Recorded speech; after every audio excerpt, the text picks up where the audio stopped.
Hit TV YouTube channels లో మీ వ్యాపార ప్రకటనలకు మరియు ప్రమోషనల్ ఇంటర్వ్యూస్ కోసం వెంటనే సంప్రదించండి. కాదు మీకు అంత గుడ్ విల్ గిరిబాబు గారికి ఇండస్ట్రీలో బ్రహ్మాండమైన గుడ్ విల్ సూపర్ హిట్లు తీశారు. ప్రతి బ్యానరు ఫ్లాప్స్ తీసాయి, ప్రతి బ్యానరు డబ్బులకు ఇబ్బందులు పడ్డాయి. ఇండస్ట్రీలో ఫ్లాప్ తీయని బ్యానర్ ఏముంది ఆఫ్ కోర్స్ కదా. బట్ మీకున్న గుడ్ విల్ తో ఈ పెద్ద హీరోలు ఆ రోజున కృష్ణ గారు కానీ, సోహన్ బాబు గారు కానీ, ఆ రోజున హీరోలు కృష్ణరాజు గారు కానీ, వాళ్ళని ఎవరితోని సినిమా చేద్దాము మళ్ళీ కోలుకోవడానికన్నా ప్రయత్నం జరగలేదండి. ఆ తత్వం లేదు నాన్నగారికి. అసలు పెద్ద హీరోల దగ్గరికి వెళ్ళి ఎవరు చేయరండి, నాన్నగారు అడిగితే చేస్తారు. అదే అడుగుతున్నాను. డెఫినెట్ చేస్తారు. చేస్తారు. అసలు అడిగేవారు కాదు నాన్నగారు. అడగలేదు. ఎవరిని అడగలేదు. మరి ఎలా కోలుకుందాం అనుకున్నారు? అంతే ఇక, అంటే ఫుడ్ లేకుండా అయితే ఏం లేదు. నాన్నగారు సంపాదించి 20 సంవత్సరాలు కష్టపడి సంపాదించింది పోయింది. అదే సరే, నెక్స్ట్ మేమేం చేయాలనేది మాకు అర్థం కాని పరిస్థితి. పిల్లలుగా మీకు అర్థం కాని పరిస్థితి. అంటే నాన్నగారు ఏంటంటే ఈజ్ టోటల్గా చెప్తుండారు అనమాట. ఏదైనా చిన్నది ఏదైనా ప్లాన్ చేద్దాం, చిన్న సినిమా ఏదైనా ప్లాన్ చేద్దాం, కొంచెం ఆగండి, కొంచెం తట్టుకొని మనం మళ్ళీ ప్రొడ్యూస్ చేద్దాం. ఇలా హోప్ ఉంటుంది కదా ఎవరికైనా సరే. సో ఆ హోప్లో ఉంటున్న టైంలోనే నాకు మన వంశీ గారు, పెద్ద వంశీ గారు, ఆయన అంటే చాలా ఇష్టం నాకు. బాపు గారు, రమణ గారు, సరే ఆయన అంటే వాళ్ళంతే ఎవరికి ఇష్టం ఉండదు, డెఫినెట్గా ఉంటుంది. నా అదృష్టం ఏంటంటే ఆయన మంచి ఫ్రెండ్ అయ్యారు అండి ఆ టైంలో. వంశీ గారు ఆ టైంలో ఆయనతో పాటు సరదాగా తిరుగుతుండేవాడు అనమాట. ఆయన ఆర్ట్ అన్నా, ఆయన థాట్స్ అన్నా నాకు చాలా ఇష్టం. బాపు రమణ గారి దగ్గర కూడా తీసుకెళ్లారు వంశీ గారు ఒకసారి. నా అదృష్టం కొద్దీ మహానుభావులతో ఇద్దరితోటి 1 గంటన్నర 2 గంటలు స్పెండ్ చేయడం కూడా జరిగింది నాకు. మెడ్రాస్లో ఉండేటప్పుడు, బెస్తనగర్లో ఉండేటప్పుడు. సో అట్లా తిరుగుతున్న టైంలో నువ్వు టీవీ సిరీస్ ఏం చేయొచ్చు కదా అనేవారు. దానికి ముందు ఆది గురువు ఎవరంటే దివంగతులు, కీర్తిశేషులు, మా గురువు గారు, ఛానల్ ద్వారా చెప్పుకుంటున్నాను అనమాట, సత్యారెడ్డి గారు, డైరెక్టర్, ప్రొడ్యూసర్. ఆయన మెయిన్ అండి. నేను నటుడవడానికి మెయిన్ కారణం ఆయన సత్యారెడ్డి గారు. మామూలుగానే ఊరికి సరదాగా అంటుండేవాళ్ళం. 1990లో మా సినిమా చేసేటప్పుడే నేను డబ్బింగ్ సినిమాలు స్టార్ట్ చేస్తుండేవాడిని. నా డబ్బింగ్ సినిమా కూడా ఆయన కొన్నారు. ఆ టైంలో వాళ్ళ ఇంటికి వెళ్తుండేవాడిని, సరదాగా కూర్చుంటుండేవాడిని. సోకాల్డ్ ఇప్పుడు మన ఆర్టిస్ట్ జాకీ ఉన్నాడు కదా, సినిమాలు కూడా ఎక్కువ సినిమాలు చేస్తూనే ఉన్నాడు. టీవీ సీరియల్లో బాగా ఫేమస్. మన హరిత హస్బెండ్ జాకీ, నేను, శ్రీమాన్ అని మన ప్రకాష్ రెడ్డి గారి ప్రొడ్యూసర్, ప్రకాష్ రెడ్డి గారి కొడుకు, కేఎస్ రెడ్డి తమ్ముడు కొడుకు అనమాట. అవును. ఆయన ఆకురాడు. తర్వాత నర్రా శ్రీనివాస్ అని రెగ్యులర్ సినిమాలు చేస్తున్నాడు కదా, నర్రా శ్రీనివాస్ ఇప్పుడు బిజీ ఆర్టిస్ట్. మన పవన్ కళ్యాణ్ గారి సినిమాలు చాలా సినిమాలు చేశాడు, చంద్రబాబు గారి సినిమాలు చాలా సినిమాలు చేశాడు. అందరూ తెలుసు ఆయన. అతను ఫ్యూజీ నాగరాజ్ అనే ఒక హీరో. అతను కొసరాజు రాజేంద్ర అని చనిపోయాడు. ఆయన ప్రొడ్యూసర్. యాక్చువల్గా సామ్రాజ్యం అనే ఒక సినిమా చేశాడు అప్పట్లో, మమ్మూటి హీరో. మేమందరం హీరోస్, 2 కొత్త హీరోయిన్స్, 6 హీరోస్, 2 కొత్త. నేను చేయను, నాకు ఇంట్రెస్ట్ లేదు, బలేవాడు అన్న. అసలు నాకు ఇంట్రెస్టే లేదు, నాకెందుకు వచ్చింది అని. చాలా దూరం ఉన్నా నేను ఆర్టిస్ట్, దీనికి నా ఊహల్లో కూడా లేదని చెప్పా. లేదు రోయ్, నువ్వు డెఫినెట్గా చేయాలి, నీలో ఆర్టిస్ట్ ఉన్నాడు అన్నాడు. ఏమో తెలియదండి, అసలు నేను పట్టించుకుని కూడా లేదు. ఒకరోజు ఆంధ్రజ్యోతి పేపర్లో సగం ఆ పేజ్ అడ్వర్టైజ్మెంట్ వచ్చి పొద్దున్న నిద్రలేపి ఇలా చూపించాడు వాడు మేనేజరు. దానిలో తలకాయ నాది ఉంది. నాకు ఎదిరిపోయాను. ఇలా చూసి ఏంటయ్యా ఇది అన్నాడు. అన్న తీసుకొని రమ్మంటాడు. నేను ఏంటయ్యా తీసుకొచ్చేది, నాకు ఇంట్రెస్ట్ లేదని చెప్పాను, ఎందుకే సార్ ఇలా నన్ను రాకుండా అన్నాను. నాకు తెలియదు, బండి పంపించారు రమ్మంటున్నారు అని చెప్పి వెళ్ళాను. అన్న ఏంటన్నా ఇది, ఏం లేరా, నువ్వు చేస్తావు, ఇలా ఆర్టిస్ట్ ఉన్నాడు, నువ్వు చెయ్యాలి అంతే, నా కోసం చేయరా అని. అసలు అట్లా ఉండేది అనమాట. ఆయన నాకు షాక్ అయ్యాను. నేను అసలు ఎందుకు ఇట్లా అనుకుంటున్నాడు ఈయన నా గురించి అని. నేను ప్రొడక్షన్ చూసేవాడు, నేను చేయనంటే చేయను అనేవాడిని. సినిమా షూటింగ్ హైదరాబాద్ రా, ఓ పని చేయరా, నాకు కొంచెం ప్రొడక్షన్ చూసి పెట్టరా అన్నాడు. ప్రొడక్షన్ చూసి కావాలంటే చూసి పెడతాను, యాక్టింగ్ మాత్రం చేయను అన్నాను. సరే ఓకే అని అన్నాడు. హైదరాబాద్ వచ్చే ముందు మధ్య మధ్యలో పిలుస్తాను రా, అలా వచ్చి ఒక సీన్ యాక్ట్ చేసి వెళ్ళాడు వాడు. అన్న వదలవా నన్ను అనేవాడిని. వదలు బొమ్మలు అరే చేయరా ఆయనకి ఏం అవసరం అండి నన్ను అలా చేయడం? నిజంగా అలా అనిపించింది. ఏం అవసరం ఈయనకి నన్ను అంత బతిమలాడాల్సిన అవసరం ఏంటి? సరే నన్ను చేస్తాను అన్న, ఓకే అన్నాను. నాకు తెలియదండి, ఎలా చేశాను కూడా తెలియదు, నాకు గుర్తులేదు. నాకు మధ్య మధ్యలో పిలిచేవాళ్ళు, ఆ ప్రొడక్షన్ చూసుకుంటున్నప్పుడు మేకప్ వేసేవాళ్ళు, డ్రెస్ వేసుకునేవాడిని, వెళ్ళేవాడిని, చెప్పమని డైలాగ్ చెప్పేసేవాడిని, వచ్చేసేవాడిని. ఇన్వాల్వ్మెంట్ లేదు, తెలియదు నాకు. తీరా ఫస్ట్ క్యాప్ వచ్చిన తర్వాత చూస్తే నేను చేసిన దానికి కూడా బాగా నవ్వారంట థియేటర్లు జనాలు. ఓకే. తర్వాత ప్రివ్యూ వేసిన తర్వాత మా నాన్నగారు, సత్యనారాయణ గారు, అందరు ఫ్రెండ్స్ కదా, గుమ్మడి గారు, మురళీమోహన్ గారు, వీళ్ళందరూ మావాడు యాక్ట్ చేశాడు చూడండి అని చెప్పి, నాన్నగారు కూడా పెద్ద నమ్మకం లేదు నా మీద. వెళ్ళి ప్రొజెక్షన్ చూస్తే పర్లేదయ్యా, బాగా చేశాడయ్యా, నవ్వుతున్నారు జనాలు బాగానే అని చెప్పని వీళ్ళు కూడా పెద్దవాళ్ళందరూ కూడా నువ్వు ట్రై చేయొచ్చాయా, సినిమా ఆడితే వేషాలు వస్తే చెయ్యి అన్నారు. గుమ్మడి గారు, మురళీమోహన్ గారు, అలాగే ప్రభాకర్ రెడ్డి గారు, సత్యనారాయణ గారు, వీళ్ళందరూ సరే ఏది చెప్తున్నారులే వీళ్ళు అనుకునేవాడిని అప్పట్లో. సో అట్లా నా ఎంట్రీ. ఆ తర్వాత ఆ సినిమా పెద్ద ఆడలేదు అనుకోండి. తర్వాత నేరం అనే సినిమా వచ్చింది, ఆయన చేశారు, హెచ్ఆర్డి గారు, దానిలో క్యారెక్టర్ చేశారు, అది కూడా పెద్ద ఆడలేదు. తర్వాత సత్యభామ సరదా కృష్ణులు అని మన పూసల కిషోర్ గారు ప్రొడ్యూస్ చేశాడు, అది కూడా పెద్దగా ఆడలేదు, సగంలోనే ఆగిపోయింది. అది ఇంకా అనవసరం లేదనుకున్నాను అనమాట. ఏదో రన్నింగ్ లైఫ్ రావట్లేదు సినిమా అని. అప్పుడు మన వంశీ గారు పిలిచారు. వంశీ గారు పిలిచి లేడీ డిటెక్టివ్, స్నేహ అని ఈటీవీ చేశారు ఇలా వచ్చినాయి, దీనిలో ఒక ఎపిసోడ్ చేయబోయా సరదాగా, నా మాట విను.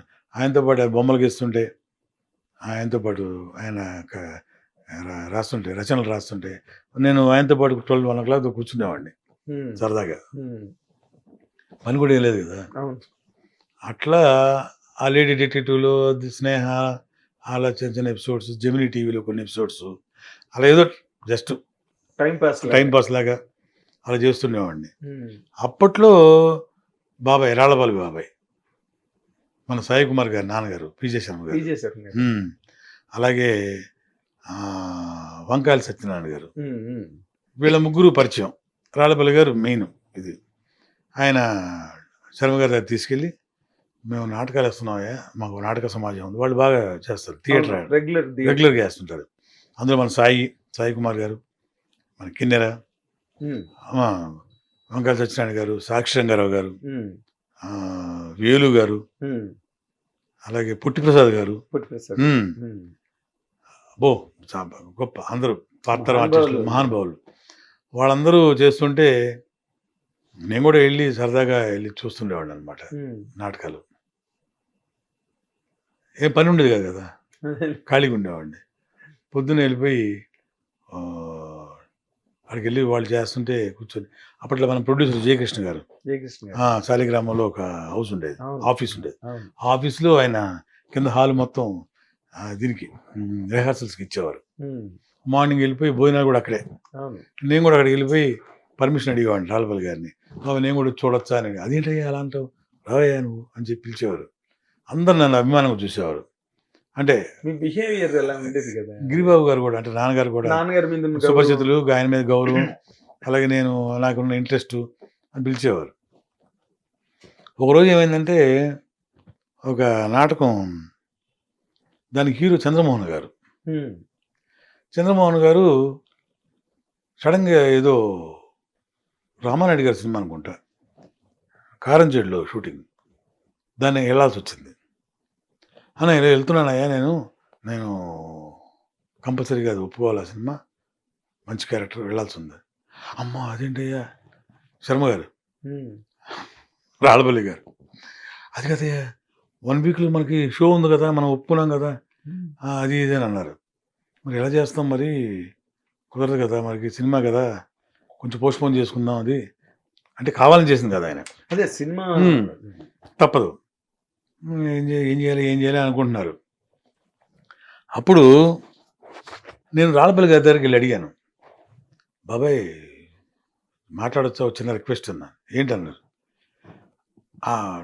మీరేమనుకోకపోతే ఆ క్యారెక్టర్ నేను వేస్తా అని అడిగాను. చాలా డేరింగ్. చంద్రమోహన్ గారు లాంటి ఆర్టిస్ట్ చేసిన వేషాన్ని ఏమో తెలియదు, అది వెళ్ళి అడిగాను. వాళ్ళు షాకు, రాళ్ళపల్లి గారును విజయ శర్మ గారు, ఏంటి ఆ క్యారెక్టర్ చేస్తావా నువ్వు, ఏది అది చంద్రమోహన్ క్యారెక్టర్ చేస్తావా, హీరో క్యారెక్టర్ ఏమనుకుంటున్నావా నువ్వు అన్నారు. 2 గంటల నాటకం అది, నాటకం ఫుల్ ప్లెజ్డ్. అంటే నేను ట్రై చేస్తాను అన్నాడు. ఏంటంటే ఎలా అంటున్నాడు అన్నాడు. మరి ఓ పని చేద్దాం, ఆ సీన్ స్టార్ట్ చేయండి అన్నాడు. అంటే 2 నెలలు కంటిన్యూస్ వాళ్ళు రిహార్సల్ చేస్తుంటే ఊరికలా చూస్తూ ఉండేవాడు అనమాట. ఎగ్జాక్ట్లీ. టిఫిన్ అక్కడే, భోజనం అక్కడే, ఈవినింగ్ స్నాక్స్ కూడా అక్కడే, అలా చూస్తూ ఉండేవాడు అనమాట. ఎందుకో తెలియదు, ఎక్కడ ఎక్కేసిందో ఎప్పుడు ఎక్కేసిందో తెలియదు నాకైతే, నాకు కూడా తెలియదు, కాన్ఫిడెన్స్ మీద అడిగేసి అంతే. అదంటే ఏంటంటే వెళ్ళిపోయి నాకు తెలియకుండా అడిగేశాను, స్టార్ట్ చేయండి అన్న. సీన్ స్టార్ట్ చేశారు, చూసి అయిపోయింది, సీన్ అయిపోయింది. అక్కడక్కడ చిన్న చిన్న పొరపాట్లు జరిగినా కూడా, ఎప్పుడు నేర్చుకున్నావా నువ్వు అని అడిగారు. నాకు కూడా తెలియదు, బాగానే వచ్చిందా అని అడిగాను. వలవాడే నువ్వు రేపొద్దు నుంచి కంటిన్యూస్గా మనం రిహార్సల్స్ ఓన్లీ నీ సీన్సే చేద్దాం వరుసగా, 7వ తారీఖు అది వారం రోజుల తర్వాత ఆ క్యారెక్టర్ చంద్రమోహన్ క్యారెక్టర్ వేసి ఈసారికి దీంతో స్టార్ట్ చేద్దాం నీతో అని చెప్పి నాతో స్టార్ట్ చేయించారు. ఓకే. ఆ నాటకం ఫస్ట్ టైం ఫుల్ ప్లెడ్జ్డ్గా హీరోగా చేశాను అనమాట. అయితే థియేటర్ ప్రవేశం కూడా ఉంది మీకు? అంటే నాకు మా ఊర్లో రావినూతల అనే గ్రామం మాది. రావినూతల. నా ఏజ్ 9వ సంవత్సరంలోనే మా గురుతుల్యులు దామ సుబ్బారావు మాస్టర్ గారు అని ఆయన, కారుసాల వెంకటేశ్వర గారని ఆయన, కృపారావు మాస్టర్ గారు అని ఆయన, వీళ్ళందరి సారథ్యంలో మేము శ్రీకృష్ణ తులాభారం అనే నాటకం, ఫుల్ ప్లెడ్జ్డ్ నాటకం, 3 గంటల నాటకం వేసాం. అసలు అప్పుడు ఏం తెలియదు, వసంతకుడి క్యారెక్టర్ చేశాను నేను, శ్రీకృష్ణుడు చెలికాడిగా. అంటే అప్పుడు నాకు అసలు ఏమి యాక్టింగ్ ఎక్కమంటే ఎక్కేసేవాళ్ళం, స్టేజ్ చెప్పమంటే చెప్పేవాళ్ళం, పాడమంటే పాడేవాళ్ళం, దిగమంటే దిగేసేవాళ్ళం. ఆ రోజులు ఏముంది, 2 రూపాయల దండలు, 5 రూపాయల దండలు మెడలో వేసేవాళ్ళు అప్పట్లో. భలే రోజులు అవి. తెలియదు కూడా తెలియదు, భయం అనేది లేదు, సరదా అంతే. ఏం అంటే వాళ్ళు చేయమన్నారు చేస్తున్నాం అంతే, దానిలో ఉన్న తెలియదు. వాళ్ళు ఇచ్చిన అప్లాస్ కూడా మనకి రిసీవ్ చేసుకోవడం కూడా తెలియదు, పొగడుతున్న రిసీవ్ చేసుకునే వయసు కూడా కాదు అది, అలాంటి వయసు. అట్లా చేసాం. ఆ తర్వాత మళ్ళీ టచ్ లేదనుకోండి. అక్కడి నుంచి చెన్నైకి వచ్చేసాము, చెన్నైలో చదువు అక్కడే పడింది మీ రావినూతల గ్రామంలోనే. అంటే అలాగా ఒక విధంగా చెప్పాలంటే ఈ స్ట్రగుల్ ఫర్ ఎగ్జిస్టెన్స్లో ఈ నాటకాలు, ఫస్ట్ నాటకం వేసిన ముందు రాళ్ళపల్లి బాబాయ్ కలిసిన తర్వాత, వెంకట సత్యనారాయణ గారు, పిజే శర్మ గారు కలిసిన తర్వాత, సాయి కుమార్ కూడా నన్ను బాగా ఎంకరేజ్ చేసేవాడు. ఓకే. మన సాయి, ఓకే, వాళ్ళ అబ్బాయి కదా, చాలా గ్రేట్. రఘు బాగా చేస్తున్నావా, నువ్వు కాన్సన్ట్రేట్ చేయనేవారు సాయి అనేవాడు. అట్లా అది స్టార్ట్ అయింది. ఈ రేడియో ప్రోగ్రామ్ కూడా చేశాను నేను. ఓకే. ఏది వదిలిపెట్టలేదు. చెన్నైలో రేడియో ప్రోగ్రామ్ ఉంటుంది కదా, పండగలకి, ఉగాదికి, దీపావళికి, ఇట్లా సంక్రాంతికి, నన్ను కూడా నన్ను కూడా తీసుకెళ్ళి ఆ ప్రోగ్రామ్ కూడా చేయించారు ఎవరు, రాళ్ళపల్లి గారు. ఆ తర్వాత మెల్లిమెల్లిగా వంశీ గారు పిలిచిన తర్వాత, ఆ లేడీ డిటెక్టివ్ స్నేహ చేసిన తర్వాత, అంటే అప్పటికప్పుడు ఇన్స్టెంట్ అప్లాస్ తప్పితే దానివల్ల సినిమాల్లో వచ్చిన వేషాలు ఏమి లేవు నాకు. ఓకే, అక్కడి వరకే అది పరిమితమైంది అంతే. ఆ నారదగాన సభలో, మ్యూజిక్ అకాడమీలో ఈ ప్రోగ్రామ్స్ అని చేసేవాళ్ళం. రేడియో స్టేషన్ వాణిమాల్ ఇప్పుడు చెన్నై రేడియో స్టేషన్కి వెళ్ళి రేడియో ప్రోగ్రామ్స్ చేసాం. సో అంతవరకు అయిపోయింది. ఈ సినిమాల్లో ఏదన్నా నాకు క్లిక్ అయ్యి నేను అవకాశం దొరుకుంటుంటే వేరే విధంగా ఉండేది, అవ్వలేదు అది. అది టీవీ సీరియల్స్ వరకు పరిమితం అయిపోయింది. అప్పట్లో ఉప్పలపాటి నారాయణరావు గారు వీళ్ళందరూ పరిచయస్తులు మనకి అందరూ.